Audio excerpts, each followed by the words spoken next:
Neo bank और traditional bank के बारे में डिस्कस करेंगे इस लेक्चर में। ये रिसेंटली न्यूज में है। नियो बैंक क्या होते हैं पहले ये जानेंगे, और ट्रेडिशनल बैंक के बारे में, और क्या चैलेंजेस हैं इनके, क्या फायदे हैं।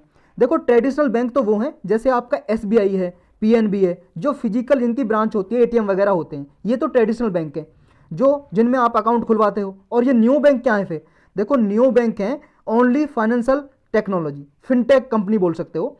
ये operate solely on digital platform में करते हैं, यानी कि डिजिटल का मतलब है मोबाइल एप्लीकेशन होगी इनकी। जैसे कोई भी बैंक का नाम, जैसे जुपिटर एक बैंक है, वो सिर्फ ऑनलाइन एप्लीकेशन है, मोबाइल पे एप्लीकेशन डाउनलोड करो, अकाउंट खुलवाओ मोबाइल पे ही, और वो बैंकिंग सिस्टम चलेगा। कोई फिजिकल ब्रांच नहीं है, विदाउट एनी फिजिकल ब्रांच। जैसे एसबीआई की ब्रांच होगी, जाके आप पैसा जमा करवा क्या होगा, अपना अकाउंट खुलवाओगे, डॉक्यूमेंट जमा करोगे, एटीएम में जाओगे, पैसा निकालोगे।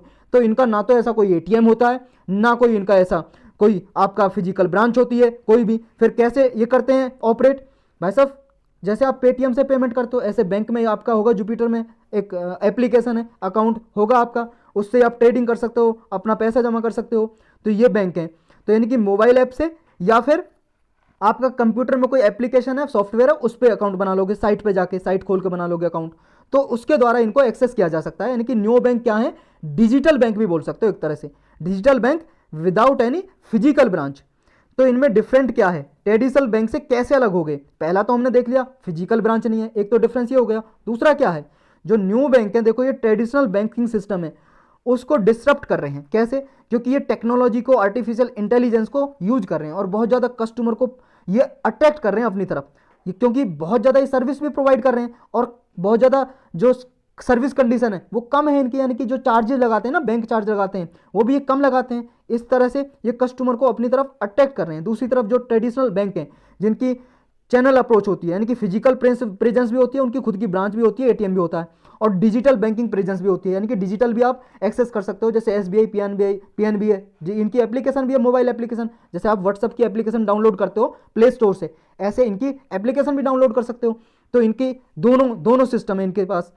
लेकिन जो कस्टमर है, कस्टमर की सर्विस प्रोवाइड की जाती है बैंक के द्वारा, जैसे रेमिटांस।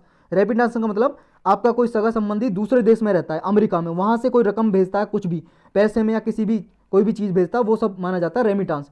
तो रेमिटांस, मनी ट्रांसफ़र, या यूटिलिटी पेमेंट, या पर्सनल फाइनेंस, ये सब सर्विस प्रोवाइड करता है बैंक, और ये प्रोवाइड न्यू बैंक भी करता है। ये वाइड रेंज ऑफ सर्विस देता है, स्मॉल से लेके मीडियम इंटरप्राइजेज, रिटेल इंटरप्राइजेज, सबको ये, सबके कस्टमर को ऑफर करता है ये सर्विस सब कुछ। नेक्स्ट क्या करता है ये, देखो टिपिकली न्यू बैंक है ना, जो ये इस अप्रोच पे बनाया गया है कि जो बैंकिंग एरिया है उसकी सर्विस क्या है, सिंपलर बनाई जाए, बहुत ही सिंपल, साधारण हो। यानी कि कस्टमर है, जो कंज्यूमर है, जो कस्टमर या कंज्यूमर जो भी भाई साहब अपना अकाउंट खुलवा रहा हो, उसके लिए कन्वीनियंट हो, आसान शर्तें हो, आसानी से वो अकाउंट खुलवा सके। तो ये कैसे इवॉल्व हो रहे हैं, देखो जो न्यू बैंक टर्म है 2017 में पहली बार ये आई, स्टार्ट हुई, ये गेनिंग मतलब प्रोविनेंस इसकी स्टार्ट हुई 2017 से। उसके बाद एक तरह से इसने ट्रेडिशनल बैंक के लिए चैलेंज बन के उभर के आए, उनको चुनौतियां दे रहे हैं, क्योंकि उनके कस्टमर अट्रैक्ट कर रहे हैं उनकी अपनी तरफ, क्योंकि कनेक्टिविटी, यूजर एक्सपीरियंस ये बता रहे हैं, जो लोग खोल रहे हैं उसको रेफरेंस देते हैं फिर दूसरे लोगों को। तो ये एक तरह से चैलेंज बन रहे हैं ट्रेडिशनल बैंक के लिए, इसलिए न्यू बैंक को चैलेंजर बैंक भी बोला जा रहा है, क्योंकि ट्रेडिशनल बैंक को चुनौती दे रहे हैं उनके सामने।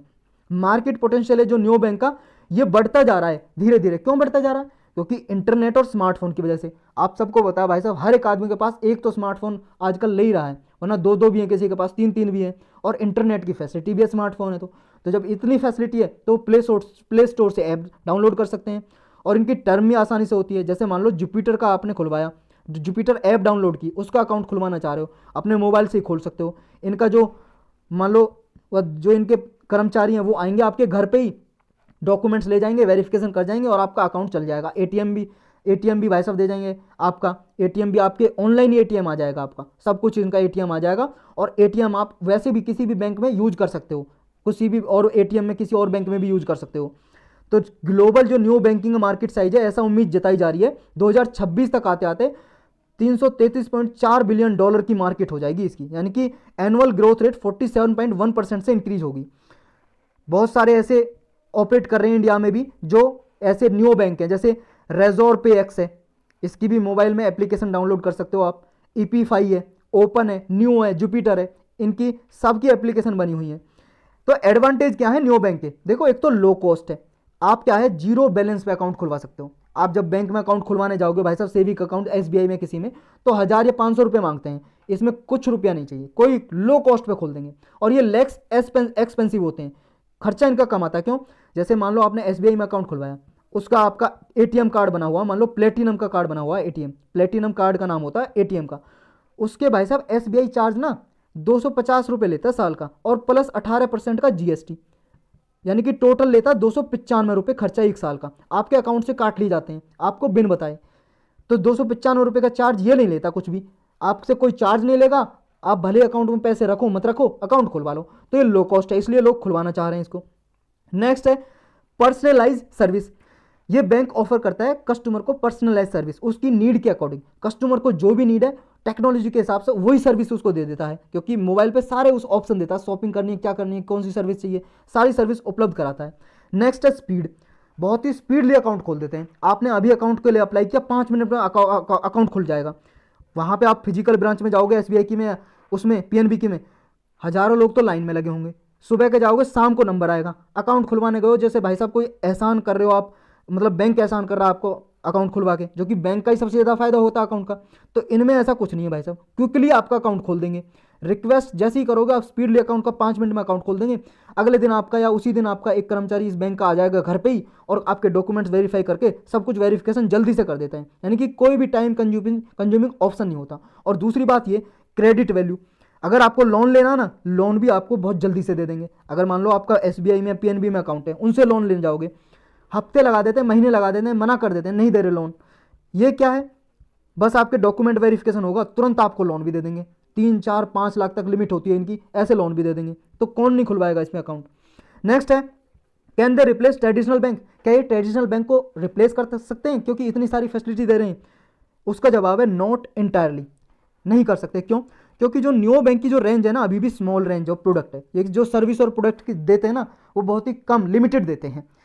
क्योंकि जो ट्रेडिशनल बैंक है वो तो सारी सर्विस और प्रोडक्ट पे सर्विस प्रोवाइड करते हैं, जो ये नहीं करते। इसके साथ साथ जो न्यू बैंक है वो हाईली डिजिटली फोकस्ड है, यानी कि इनकी कोई फिजिकल ब्रांच तो है नहीं, डिजिटल है, यानी कि बैंकिंग नीड्स है वो टेक्नोलॉजी के द्वारा ही कंज्यूमर एक्सेस कर सकता है। उनका क्या भाई साहब, जो रूरल एरियाज में, ग्रामीण क्षेत्र में लोग रहते हैं जो मोबाइल चलाना भी नहीं जानते, 2G मोबाइल भी, उन्हें बस लाल और हरा बटन पता होता है। पता है ना आपको, आपने देखा होगा, आपके माता पिता भी होंगे, दादा दादी, बस उन्हें ये पता होता है लाल से काटना, हरे से उठाना फ़ोन। अब वो कैसे चलाएंगे भाई साहब? अब कहोगे आप उनके बच्चे खुलवा देंगे, तो फिर वो एक्सेस कैसे करेंगे?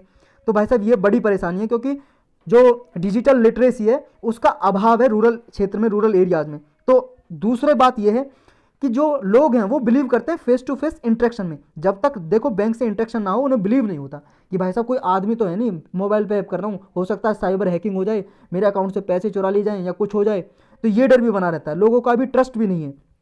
नेक्स्ट है 2020 में इंडिया में केवल 54% ऐसे हैं जो स्मार्टफोन का पेनिट्रेशन है, इतना रेट है, यानी कि इतने लोगों के पास स्मार्टफोन है। नेक्स्ट है कि और इनके पास चैलेंज भी हैं, कुछ चुनौतियाँ नहीं वो बैंक के सामने। वो चुनौतियाँ क्या हैं? एक तो यही सबसे बड़ा, तो ट्रस्ट, कि लोगों में ट्रस्ट कैसे बनाओगे जब तक कोई फिजिकल प्रेजेंस नहीं है, क्योंकि कस्टमर इन पे बैंक अपॉन नहीं कर सकता। बैंक अपॉन का मतलब है, बैंक का मतलब तो बैंक भी होता है, किनारा भी होता है, जब इसके पीछे अपॉन लग जाए इसका मतलब होता है डिपेंड, निर्भरता।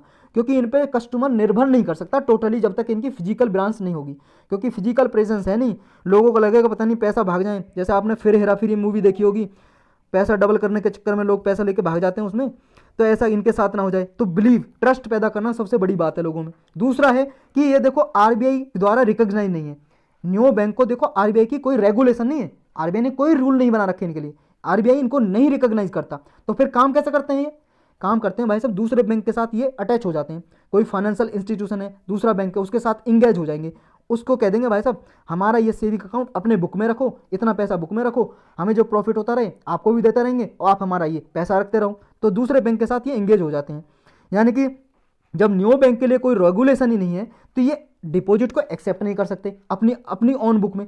यानी कि जो इनके पैसा होते हैं ना, खुद के ही अकाउंट में नहीं होते, दूसरे बैंक से टाई अप करके दूसरे बैंक में रखते हैं अपना पैसा। यानी कि वही लैंडिंग प्रोडक्ट ऑफर करेंगे, वही डिपॉजिट एक्सेप्ट करेंगे जिस बैंक से इन्होंने टाई अप किया है।